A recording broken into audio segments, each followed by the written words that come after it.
Assalamualaikum warahmatullahi wabarakatuh. Perkenalkan, nama saya Mia Purnama Milo dengan NIM 9114210443. Baiklah, di sini saya akan memaparkan materi saya yang berjudul Akuntansi untuk Badan Hukum Pendidikan Ekonomi. Yang pertama, teori dasar akuntansi. Teori dasar akuntansi terdiri dari 3. Yang pertama, definisi akuntansi. Akuntansi adalah suatu sistem informasi yang digunakan untuk mengidentifikasi, merekam, mengklasifikasikan, menganalisis, menginterpretasi, dan menyajikan data keuangan dalam bentuk laporan keuangan. Kemudian yang kedua yaitu tujuan akuntansi. Tujuan akuntansi adalah untuk memberikan informasi keuangan yang akurat dan berguna bagi para pemangku kepentingan.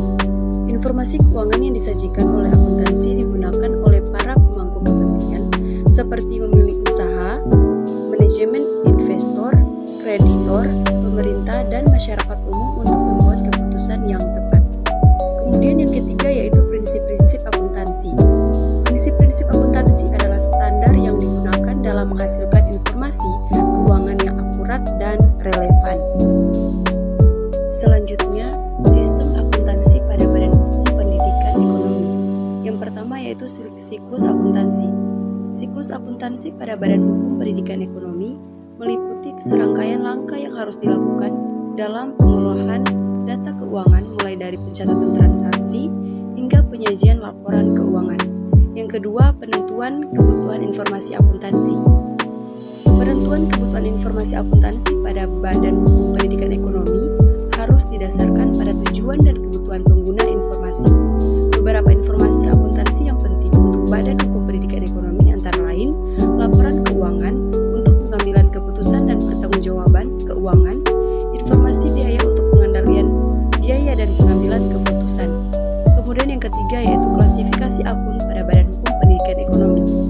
Klasifikasi akun pada Badan Hukum Pendidikan Ekonomi harus disesuaikan dengan jenis bisnis dan aktivitas keuangan yang dilakukan. Beberapa akun penting yang dapat digunakan pada Badan Hukum Pendidikan Ekonomi antara lain akun kas untuk mencatat transaksi kas dan bank, akun piutang dagang untuk mencatat penjualan yang belum dibayar, akun persediaan untuk mencatat barang-barang yang masih disimpan. Kemudian selanjutnya, Badan Hukum Pendidikan Ekonomi. Yang pertama, pengertian Badan Hukum Pendidikan Ekonomi. Badan Hukum Pendidikan Ekonomi adalah sebuah organisasi atau lembaga yang didirikan untuk memberikan layanan pendidikan di bidang ekonomi seperti perguruan tinggi, sekolah bisnis, dan lembaga pelatihan profesional. Kemudian, legalitas Badan Hukum Pendidikan Ekonomi. Pertanggungjawaban keuangan, informasi biaya untuk pengendalian biaya dan pengambilan keputusan. Kemudian pada slide terakhir yaitu pengendalian intern pada Badan Hukum Pendidikan Ekonomi. Pengertian pengendalian intern adalah suatu sistem yang digunakan oleh Badan Hukum Pendidikan Ekonomi untuk memastikan bahwa tujuan organisasi dicapai secara efektif dan efisien. Sumber daya yang digunakan dengan tepat dan laporan keuangan akurat dan dapat dipercaya.